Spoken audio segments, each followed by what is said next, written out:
माणसांचे बोलण्याचे दोन प्रकार आहेत. काही लोक असतात की मनातलं बोलून टाकतात आणि काही लोक असे असतात की ती टाकून बोलतात. प्रभावाने जवळ येणाऱ्या लोकांपेक्षा स्वभावाने जवळ येणाऱ्या लोकांना जास्त जपा.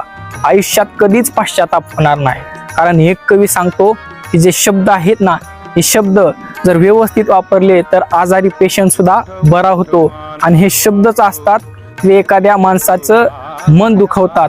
एक कवी सांगतो, शब्द शब्द बहु अंतरा, शब्द के हात ना पाव, एक शब्द करे औषध और एक शब्द करे घाव.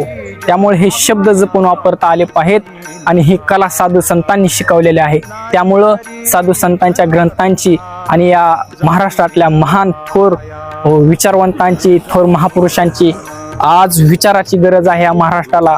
तरच महाराष्ट्र आणि लोक व्यवस्थित जीवन जगू शकतात.